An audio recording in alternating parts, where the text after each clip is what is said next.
ಶಾಸಕ ಜಿ ಹಂಪಯ್ಯ ನಾಯಕ್ ಅವರು ಮಾನ್ವಿ ಪಟ್ಟಣದ ಕುಬಾ ಮಸೀದ್ ಸಭಾಂಗಣದಲ್ಲಿ ಶನಿವಾರ ನಡೆದ ದಾರುಸ್ಲಾಂ ಸೌಹಾರ್ದ ಸಹಕಾರಿ ಸಂಘದ 3ನೇ ವಾರ್ಷಿಕ ಮಹಾಸಭೆಯನ್ನು ಉದ್ಘಾಟಿಸಿ ಸಣ್ಣಪುಟ್ಟ ವ್ಯಾಪಾರಿಗಳು ಮತ್ತು ಆರ್ಥಿಕವಾಗಿ ಹಿಂದುಳಿದವರಿಗೆ ಚಿನ್ನದ ಮೇಲೆ ಬಡ್ಡಿರಹಿತ ಸಾಲವನ್ನು ನೀಡುತ್ತಿರುವ ಸಂಸ್ಥೆಯ ಸೇವೆಯನ್ನು ಶ್ಲಾಘಿಸಿದರು. ಈ ಸಂದರ್ಭದಲ್ಲಿ ಸಂಘದ ಅಧ್ಯಕ್ಷ ಸೈಯದ್ ಅಖ್ತರ್ ಪಾಷಾ ಸೇರಿದಂತೆ ಇತರರು ಈ ಸಂದರ್ಭದಲ್ಲಿ ಉಪಸ್ಥಿತರಿದ್ದರು. ವರದಿಗಾರರು Amareesh Sajjan, Indian public TV Kannada, Manvi.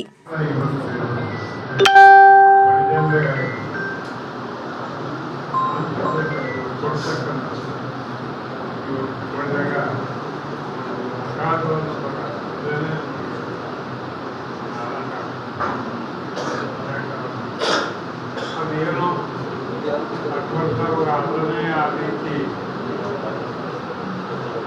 ದೇವರು ಮನಸ್ಸು ಕೊಟ್ಟಿದ್ದಾನೇನೋ ಅಂತಕ್ಕಂಥ ಮಾತು ಎಷ್ಟು ಶ್ರೀಮಂತರು ಇವತ್ತು ದುಡ್ಡು ಬೇಕು ದುಡ್ಡು ಬೇಕು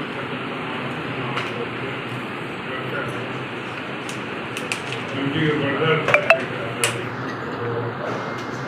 ಭಾಳಷ್ಟು ಆಗಿದೆ ಇವತ್ತು 4,000 ಸಹಕಾರ ಬ್ಯಾಂಕಿನ ಬಡ್ಡಿ ರಹಿತ ಸಾಲ ವಿತರಿಸಿ ಇವತ್ತು ಹೆಸರುವಾಸ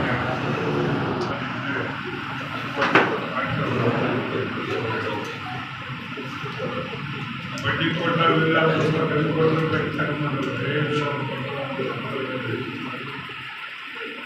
ಅಂಥದ್ರಲ್ಲಿ ಬಡ್ಡಿ ರಹಿತ ಬ್ಯಾಂಕಿನ ಮುಖಾಂತರ ಮನುಷ್ಯರು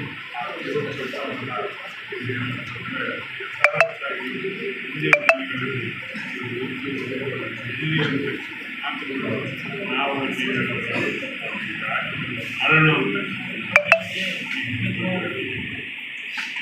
ಇದು ನಮ್ಮ ಕಡೆಯಲ್ಲ ಅವರು ಹೇಳಿದರೆ ಬಡ್ಡಿ ಸಾಲ ಕೊಡಲು ಭಾಳ ತಪ್ಪು ಅಂತಕ್ಕಂಥ ಅಭಿಪ್ರಾಯ. ಕೆಲವು ಅಭಿಪ್ರಾಯ ಅವರು ಒಳ್ಳೆಯದಕ್ಕೆ ಕೆಟ್ಟದೇ ಅಂತಾರೆ, ಕೆಟ್ಟದಕ್ಕೆ ಒಳ್ಳೆಯದು.